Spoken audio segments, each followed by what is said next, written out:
SER Podcast.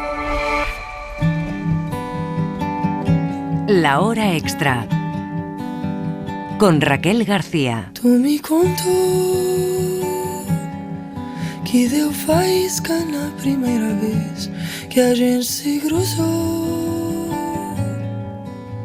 que a vida tem dessas trocas com a vida anterior.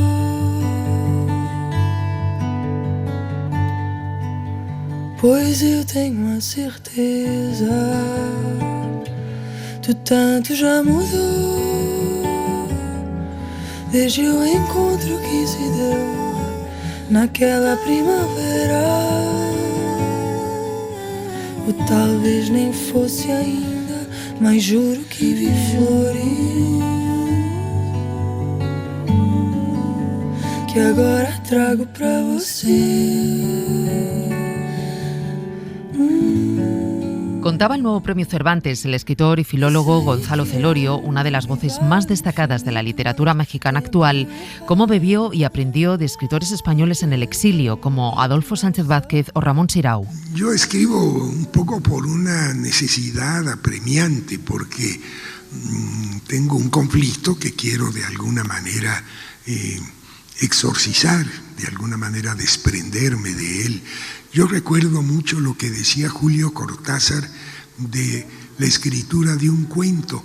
Decía que era como si le cayera de repente una alimaña encima y tenía que desprenderse de ella escribiendo el cuento. Durante mucho tiempo fui el ocupante de la cátedra Maestros del Exilio Español Republicano, una cátedra maravillosa con esa advocación, porque si a mí me preguntan quién fue tu maestro, yo inmediatamente respondo el exilio español republicano, porque fueron los grandes exiliados los que contribuyeron muchísimo a mi propia formación. Es la memoria uno de los pilares de la literatura de Celorio, esa memoria que nos construye, y es ahí donde indaga la escritora Josefina Aldecoa, autora de Historia de una maestra, a punto de estrenarse en el Centro Dramático Nacional, con Raquel Alarcón en la dirección de escena y Aurora Parrilla en la dramaturgia, un homenaje a los maestros de la República a través de la historia de su madre, aquellos que lucharon por salir de una España a oscuras que ansiaba por conquistar derechos y libertades. Querido Venceslao, no te quiero volver a escribir. Intento no pensar en las montañas de España, en ti, pero algo de mí no deja de estar con vosotros. Y las palabras de Emil, cuando habla del amor por su tierra, yo sé que también siento algo así por la mía. Hoy nos acompañan la directora de escena Raquel Alarcón y la dramaturga Aurora Parrilla. ¿Qué tal? Bienvenidas a La Hora Extra. Buenos días. Gracias, buenos días. Bueno, a punto de estrenar Historia de una maestra de Josefina Aldecoa en el Centro Dramático Nacional. La historia de Gabriela, esa maestra que viaja por escuelas rurales de España, que se enfrenta a una España convulsa a las puertas de la guerra civil, y también con esa idea presente que atraviesa toda la obra, de que solo a través de la educación se puede transformar a la sociedad. Y esa es precisamente la pregunta, ¿no?, que nos plantea la obra. ¿Se puede salvar un país desde las aulas? Bueno, es la pregunta a la que intentamos responder a lo largo de toda la obra, ¿no?, de Historia de una maestra. Desde luego creo que es un lugar donde se puede educar, o sea, es el territorio de la educación, y a través de la educación uno aprende a pensar, a tener voz propia, a tener voz crítica, a habitar en libertad, ¿no?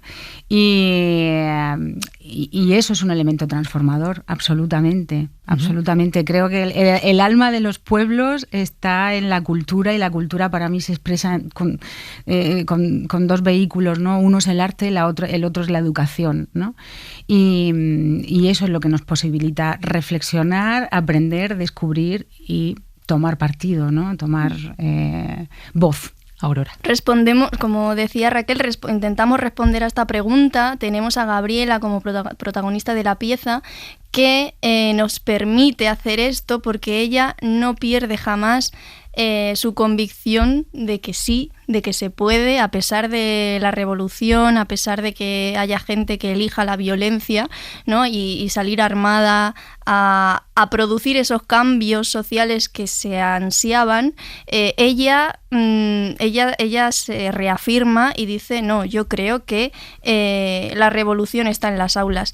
Y no sé, yo tengo muchas ganas de lanzar esto como vamos a pensar en que la educación sea esa revolución silenciosa pero profunda del día a día. No es un día, no es una manifestación de un día a una hora, es todos los días, ¿no? En las aulas. Y yo al menos creo que aunque sea una revolución y los cambios llegan lentos, ¿no? Porque es gradual y consiste en eso, en que sea continuo, ¿no? Del día a día. Creo que eso hace que al final los cambios sean profundos y no superficiales. Yo no quiero enseñarles política, pero quiero defenderlos de la política. ¿Y qué es defenderlos de la política, Ezequiel? Pues que no los engañen, como hicieron con nuestros padres y con nuestros abuelos. Josefina Aldecoa es una de las escritoras más destacadas de la generación de los 50, con una importantísima labor como pedagoga. Fue fundadora del Colegio Estilo, basada en la Institución Libre de Enseñanza. ¿Cuándo entráis en contacto con la obra de Josefina?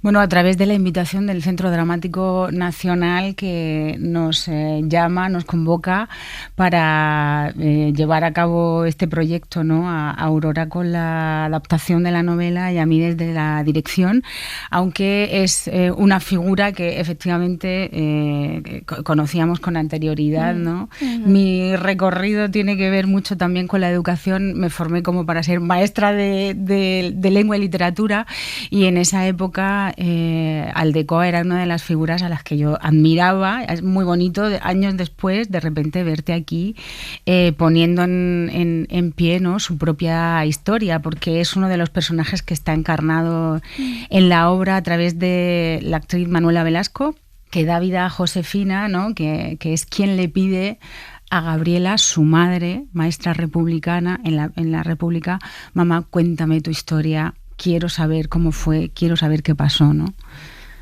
Aurora. Sí, yo quería traer a Josefina a escena, a hacer personaje a Josefina dentro de esta adaptación, porque me parecía una manera muy fácil, sencilla y elocuente de contar ese relevo, ¿no? Cómo pasa el testigo, su madre, a esta hija, y cómo quizá escuchando a Josefina en escena, Josefina nos lo puede pasar a nosotros, ¿no? A los espectadores. Eso es lo que yo sentí, al menos después de leer la novela y después de investigar sobre Josefina.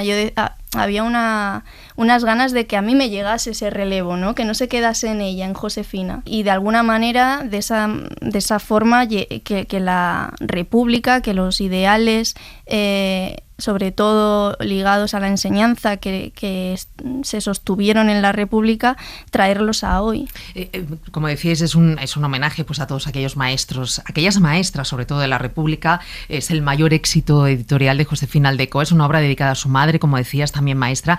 ¿Qué se encuentra el espectador en esta nueva adaptación y cuáles eran las principales dificultades a las que os enfrentabais con este texto? Bueno, en la novela hay una decisión por parte narrativa de Josefina, que es que la historia se cuenta desde el punto de vista de Gabriela, ¿no? Es una historia que se ve impregnada por el punto de vista de Gabriela, pero que te hace imaginar a muchos personajes, ¿no? Entonces, yo quería que esos personajes secundarios en la novela tuviesen su identidad propia, tuviesen sus recorridos, tuviesen sus conflictos, porque eso ayudaba a ampliar las posturas políticas y las decisiones que tomaba una sociedad que era, pues, plural y muy diferente, ¿no? Eso también nos permite en teatro huir de dar una única visión de las cosas y decir, bueno, elegid vosotros, ¿no? Pero esto pasó, había gente que, pues lo que decíamos, decidió armarse y luchar en una revolución, y estaba Gabriela, ¿no? Mujeres, quizá desde el silencio y desde un lugar más invisible, que se quedaban dentro de las aulas. Entonces, dar ese abanico de personajes y de posturas. Esto en la puesta en escena se traduce en varias capas que estamos jugando a la vez, ¿no? De manera que el el público tiene, el espectador tiene como un rol muy activo dentro del ejercicio de recibir la obra, porque tenemos toda la línea de Josefina y Gabriela. Josefina abre la obra convocando a su madre y pidiéndole que le cuente su historia, y a través de ella entramos en la ficción de poner en pie el recuerdo, ¿no? Y hablamos ahora de memoria, de traer la memoria al presente y de jugar con cómo la memoria a veces también nos hace posicionarnos delante de la realidad, y cómo también Gabriela puede recordar determinados momentos como pesadillas, ¿no? A veces como sueños y a veces como pesadillas. Entonces estamos jugando con varias capas de ficción en simultáneo que se sostienen gracias a un elenco maravilloso, 11 actores que dan vida a más de esto, ¿no? Una veintena de personajes, cada uno de ellos poniendo su mirada sobre lo que estamos relatando, sobre lo que estamos contando, porque eso es lo que te permite, además, el recuerdo, ¿no? El recuerdo siempre es como una mirada un poco subjetiva sobre lo que ha pasado, y ahí está el diálogo entre la memoria y el recuerdo, ¿no? Entre lo que fue y lo que uno recuerda que fue. Y en ese ejercicio la búsqueda de la verdad, ¿no? De cuál es la verdad que Josefina está buscando para entender cuál fue la historia de su madre, como tantas maestras republicanas, y cuál es la que ella quiere poner en pie ahora, ¿no? Y te lo está poniendo muy fácil, como comentábamos antes de empezar, que la dramaturga la tengamos viva. Absolutamente. Ese trabajo conjunto facilita mucho, ¿no? ¿Cómo está siendo esas...? Bueno, estamos hablando desde el día 1 que se nos hizo este encargo, además de una manera muy organizada, porque creo que en eso nos parecemos, nos gusta hablar cuando también hemos podido estar trabajando primero un poco por separado para compartir ya algo en lo que tú tienes una seguridad y de lo que realmente tú puedes también hablar, porque hay momentos, por ejemplo, al principio cuando yo necesitaba también encontrarme con la historia antes de poder decir nada, ¿no? Antes de decidir nada. Pero sí que hemos tenido muchas reuniones a lo largo de toda la escritura, de la dramaturgia, y ahora que desde los ensayos también, ¿no? Es un lujo, la verdad. O sea, claro, porque el texto es un elemento más dentro de todo el lenguaje escénico, ¿no? Un elemento fundamental, pero no deja de ser un elemento más. Entonces, cuando entra en diálogo con el resto de elementos, con el resto de lenguajes que suceden, que se convocan en escena, entonces es que se pone en pie y está vivo, y uno entiende pues eso, hasta dónde es necesaria la palabra, o ya se está contando con otros códigos, y es maravilloso poder tener a la dramaturga presente para poder dialogar con ella y entonces poder adaptar ¿no? lo que se suele llamar como escritura a pie de escena sin que lo llegue a ser, porque nosotros hemos empezado los ensayos con un texto hecho. Sí, pero al final se cierra. Pero exactamente. Con los ensayos ese texto. Yo creo que es bueno que la dramaturga esté abierta a eso, porque si no sería ponernos también la zancadilla. Cuando llegan todos esos elementos, los actores, cobra mucho, está entrando el significado por muchos lugares, y entonces yo me he llegado a cargar escenas porque claro, no era necesario. Y hay imágenes, y luego que las dos somos muy partidarias de que el espectador interprete, imagine y no cerrar, ¿no?, todas las ideas nosotras. Son muchos temas los que toca esta obra, que ahora vamos a tocar algunos de ellos, pero básicamente, y empezábamos hablando de ellos, la escuela, la educación, la escuela como lugar seguro, donde los niños descubran quiénes son, dónde pueden equivocarse. Ellos serán quienes en el futuro nos definan. Es como le explica la protagonista, la madre Josefina, Gabriela, ¿no?, que tiene que ser la escuela, y que parece una definición de hace un siglo, pero que mantiene absolutamente su vigencia, ¿no? No solamente eso, sino que hay que proteger. Estamos en un periodo en el que necesitamos proteger esa definición, ¿no?, esas palabras, porque efectivamente es delicado, ¿no? Ahí es donde se construye la sociedad del mañana, ¿no? Y que es muy importante, y es una de las tesis que sostiene toda la obra, todo el recorrido. Es muy importante que en las aulas no entre el miedo. No entre el juicio y el miedo, ¿no? Que es lo que puede, que aunque el miedo es un gran maestro, por otro lado, ¿no? Pero es lo que puede paralizar o hacer manipular de alguna manera el pensamiento, ¿no? Entonces, claro, el aula como un teatro tiene que ser un lugar de libertad, de expresión, de descubrimiento, de aprendizaje, de juego, ¿no? Como decías tú, Aurora, la obra te llega el texto como con urgencia, ¿no? Lo aceptas con esa responsabilidad. Es nuestro turno el poder volver a creer en el poder transformador de la enseñanza. Y como decías tú, Raquel, ¿qué es lo que ha pasado para que hayamos perdido esa esperanza? ¿Cómo hemos podido llegar hasta aquí? O sea, yo de verdad siento, porque he sido alumna, porque también he tenido la oportunidad de ser profesora en institutos públicos, he conocido a los niños de ahora, las generaciones de ahora que llenan las aulas y de alguna manera a los padres, ¿no? Porque hay algo que enseguida entiendes lo que llega de sus casas también. Y yo me quedé alucinada con la poca importancia que tiene ahora mismo la educación. O sea, no creo que sea la prioridad ahora de nuestra sociedad, y a mí eso evidentemente, claro, te deja desolado, porque yo no recuerdo así mi vivencia durante mis años de estudiante, pero tampoco en mi casa. O sea, mis padres me transmitían constantemente que lo más importante que yo hacía en el día era ir al colegio, porque se sabían qué temas me iban a entrar en los exámenes, y yo creo que ahora, por la prisa, por cómo vamos todos de rápido, por los trabajos con horas infinitas, ¿no? que tienen los padres, hay algo de perder de vista esto, que tus hijos lo más importante que están haciendo en ese momento es estudiar, y que de ahí va a salir un poco lo que serán luego, y de esa manera, pues entre todos, lo que será nuestra sociedad. Tú decías antes, Raquel, un lugar donde pensar libremente, y también un lugar en el que no haya espacio ni para Dios ni para la religión, por ejemplo, ¿no? La Iglesia no podrá ser destruida sino por la escuela sin Dios, decía uno de los personajes, y qué importante, ¿no? el papel que desempeña en este caso, en este sentido, en esta obra, la religión.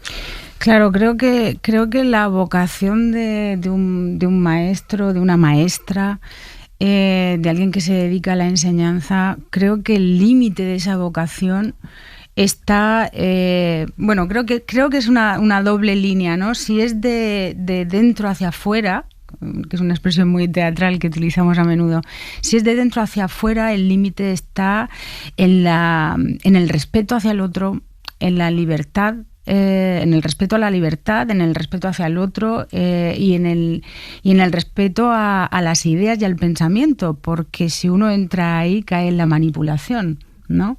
Y ese es el peligro, en el adoctrinamiento, ¿no? Y de fuera hacia adentro creo que el límite está en, pues eso, cuál es la pasión que uno tiene y hasta dónde llega con ella. En la obra se plantea el personaje de Gabriela, se cuestiona hasta la maternidad, ¿no? Hasta dónde soy madre y hasta dónde soy maestra, ¿no? ¿Cuáles son esos límites, no? No quiero contar cómo se resuelve y demás, porque hay que hacer ese viaje, ¿no? Para entenderlo. Entender la educación como un acto de resistencia. Llega a la Abadía la obra que reconstruye el proceso judicial del pedagogo y activista Francisco Ferrer, condenado a muerte y fusilado. Todavía hoy se mantienen las dudas alrededor de la figura de este anarquista, fundador de la escuela moderna, que se convirtió en mito de la pedagogía libertaria.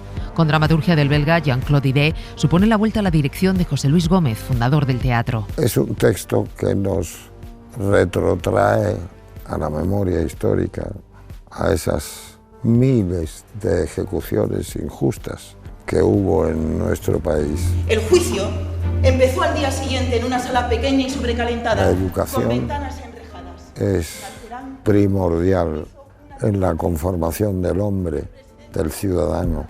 Sin educación no hay progreso. Estamos desnudos.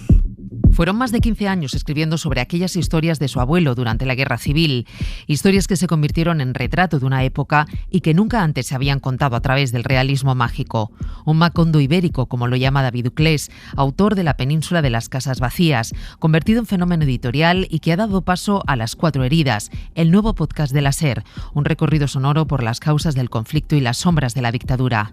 Esas historias de nuestros abuelos que también encontramos en el cine y en la literatura, en ese ejercicio imprescindible que es la reivindicación de la memoria. Es un reportaje de Pepa Blanes.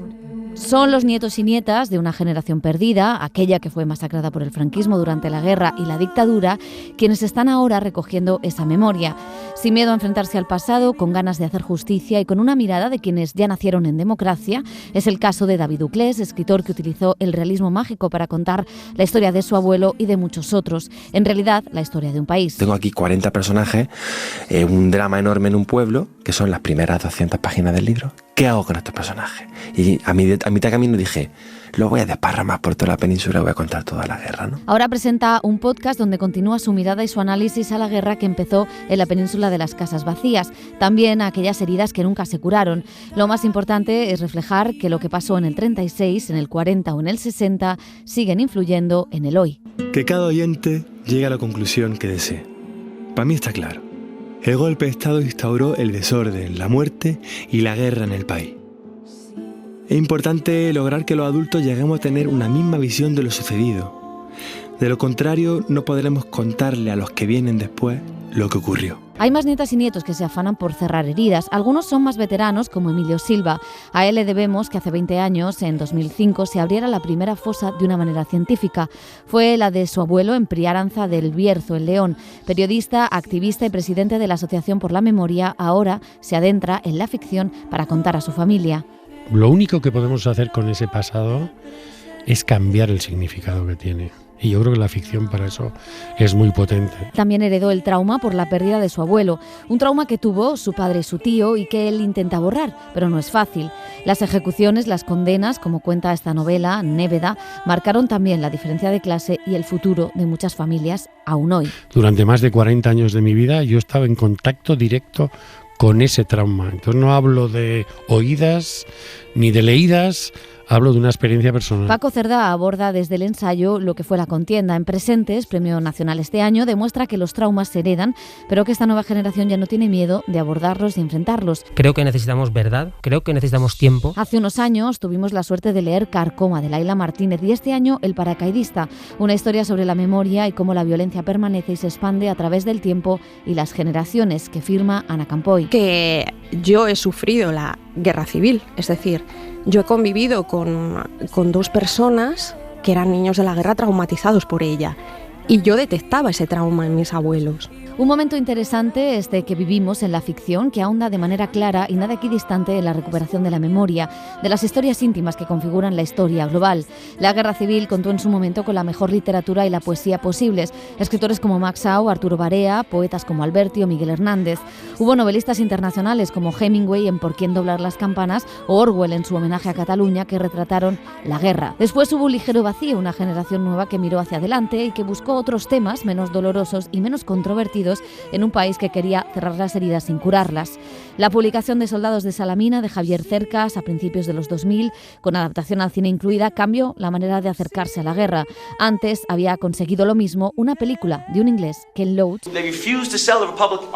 Sí, excepto México y Rusia, el resto de los países no quieren vender armas a la República. Almudena Grandes, Dulce Chacón, Marta Sanz ampliaron horizontes teniendo la memoria democrática presente, dejando claro que las medias tintas no valen para luchar contra el fascismo. Ahora esta nueva generación de autores y autoras continúa con ese legado. La hora extra. Llega el Festival de Otoño Hasta Encontrarte, teatro documental sobre las personas desaparecidas todavía hoy en México. La dramaturga y actriz mexicana Vicky Araico levanta testimonio contra el olvido en un monólogo que reconstruye experiencias reales a través del papel de Alma, la madre de un adolescente que ha desaparecido. Lo cuenta Marcela Díez, es la directora del certamen. En realidad va más allá. Trata sobre la desgarradora vida que les queda a los seres queridos de esas personas. El dolor, la ira y, a pesar de todo, la esperanza. Es muy difícil imaginar lo que viven estas personas, esta gente que se queda buscando toda su vida a 121.000 personas. Y sobre la guerra, la corrupción y el auge de la extrema derecha reflexiona el prestigioso coreógrafo griego Christos Papadopoulos. Es su obra más personal en la que dirige su mirada hacia su adolescencia, vivida en el pequeño pueblo de Nemea. Él cuenta que ante la rabia que le provocaba un presente de corrupción, guerras, destrucción del medio ambiente y el ascenso de la extrema derecha, él volcó su mirada hacia la adolescencia. A partir de esta mirada, construye la obra que refleja el contraste entre la confianza e ingenuidad de la juventud y los ciudadanos en los que se han convertido. La memoria, que a veces se despista, como le pasa a Rocío Molina. La memoria de la palabra puede fallarnos, pero no cuando la palabra se transforma en cuerpo, dice la coreógrafa, bailaora y también una de las principales renovadoras del flamenco contemporáneo. Molina, Premio Nacional de Danza, acaba de estrenar en Centro Danza Matadero Calentamiento, su nueva creación junto al dramaturgo y director Pablo Messiez y con dirección musical de Niño de Elche. Es un reportaje de Dani de la Fuente. Premio Nacional, Medalla de Oro al Mérito en las Bellas Artes, 5 premios Max, entre otros reconocimientos internacionales.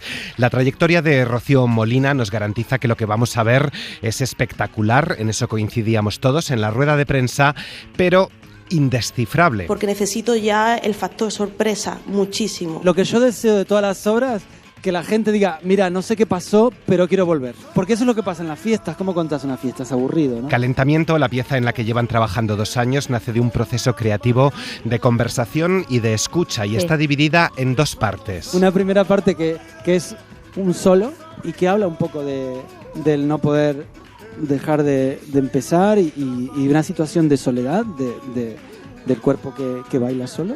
Y luego hay una segunda parte que tiene que ver con la fiesta, con soltar, con compartir con la comunidad el espacio y donde empiezan a entrar otras voces y otros cuerpos y Rocío empieza a hacer otras cosas que comparte con otras mujeres. Mujeres como Ana Polanco, Ana Salazar, María del Tango, Gara Hernández y José Manuel Ramos, Oruco. Messier ha escrito los textos que Molina ha incorporado a la obra. Habla de no poder dejar de empezar, de decirle a la muerte que espere, que todavía no. Hay cosas que se dicen que la obra refuta. Por un lado se dice que se desea una especie de calma, de que llegue la calma y la tranquilidad, y uno ve el cuerpo que no puede parar, ¿no? Y que en ese no poder parar hay un goce. Poner en crisis estas categorías como más moralistas del bien y el mal en torno a lo que se supone que uno debe hacer con la actividad, si parar o no, si seguir o no, están puestos en crisis en la relación del cuerpo con los textos que los dicen, ¿no? Los textos todos, si buscáramos un denominador común, tienen que ver con el deseo de seguir moviéndonos, ¿no? Encontrar la calma es una de las ideas sobre las que reflexiona, que vida y obra son lo mismo, como lo son principio y fin. La alegría y la vitalidad tenían que ver con el no dejar de estar en movimiento y con entender que también que esta idea de fin o principio es relativa y que cada fin engendra un principio, ¿no? Y eso al final terminó marcando un poco la estructura de la obra y la idea esta del calentamiento, ¿no? De estar todo el tiempo preparándose para lo que viene y diciéndole al final, momentito, que todavía no, que tenemos todavía ganas de seguir aquí bailando, que como dice ella en la obra, que no queremos que la fiesta termine. Bailando con la música que ha escogido Niño de Elche. Que no es una banda sonora, no es una música conceptualmente redonda, en el sentido narrativo, no se ha buscado eso, se ha buscado una música que tenga muy diferentes rugosidades, que apele a diferentes momentos de ese proceso que decía Pablo. Esta de fiesta es el hecho del aprendizaje, que son los flamencos, sabemos mucho de eso, ¿no? No de repente surgía Purcell, porque un día la primera conversación pues surgió hablando de la soledad, que después no es una concepción que puede estar o no puede estar, pero que resuena o atraviesa, ¿no? O de repente está en ese momento. O Diamanda Galas, que nunca es una de mis musas, cantantes de mis musas, y que nunca se planteó como tal, pero que aparece, ¿no? De repente. En Calentamiento asistimos al momento de preparación de un espectáculo, una creación donde el flamenco se despliega desde la tradición al riesgo, a la experimentación, al cuerpo que habla, que se cansa, que incendia y que rememora. No queremos generar ningún misterio de todo esto.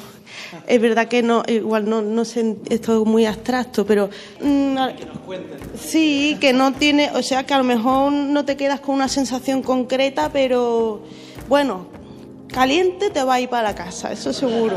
Han agotado casi todas las entradas antes de su estreno anoche en Centro Danza Matadero, que dirigen María Pagés y el Ariel Harty. Se llaman Repion, el dúo formado por las hermanas Teresa y Marina Iniesta, que bebe del grunge de los 90 y de artistas como Soundgarden, Nirvana y Fiona Apple, y que está a punto de estrenar nuevo trabajo. Es la recomendación de Íñigo Renedo, de Fuego y Chinchetas. No sabía que venías los miércoles. Las hermanas Iniesta se lo han ganado a pulso. 2025 es su año. Lo que empezó en un pueblo de Cantabria como un grupo de adolescentes, 10 años después se ha convertido en la banda con la que todos quieren tocar. Este año hemos podido conocer a muchísima gente maravillosa. Las colaboraciones nos han permitido ese intercambio, también abrirnos a más público. Lo hemos notado en los conciertos, que viene mucha gente a vernos cada vez más. A Soel López, Lori Meyers, Tulsa, Rufus T. Farfly, Cora Yaco o Triángulo de Amor Bizarro se ha sumado la maravillosa Orquesta del Alcohol. Con todos ellos y alguno más han colaborado en los últimos meses, todo sin olvidar el pluriempleo de ambas hermanas, ya que Marina acompaña a Mikel Erenchun en su gira y Teresa cambia la batería de Repion por la guitarra de Aikol Group. Apenas sin descanso y recogiendo entre medias el premio Más Músicas como dueñas del mejor EP del año, este dúo de hermanas encara el broche de oro, su disco titulado 201. Está teñido un poquito de una tristeza y una melancolía que contrasta con esa luz que tenían el EP anterior, Entre todos lo arreglamos, porque en realidad es como nos sentimos ahora en estos momentos después de todo lo que nos ha ido pasando, ¿no? Pues durante los 10 años que vivimos en Madrid. Entonces es un álbum de la hora, de cómo somos la Marina y la Teresa adultas en el momento en el que nos encontramos. Verá la luz el 21 de noviembre y como recompensa a tanto esfuerzo, su concierto el día 26 en Madrid ya tiene colgado el cartel de No hay billetes. En su tierra cerrarán un 2025 de ensueño, pero recorrerán gran parte de España en el próximo año, incluyendo la luchadísima Riviera del 16 de octubre del 26. La empoderada X o la melancólica El sueño dura una semana son los adelantos de su cuarto disco que muestra un camino hacia la madurez de Repion, pero manteniendo la esencia de siempre, poderío sonoro y letras con las que sentirse identificado.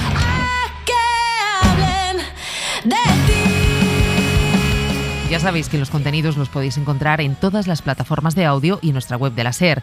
Gracias a María Jesús Rodríguez, que ha estado como siempre al frente de la dirección técnica, y a todos los que nos escucháis cada semana. Adiós. Para no perderte ningún episodio, síguenos en la aplicación o la web de la SER, Podium Podcast o tu plataforma de audio favorita.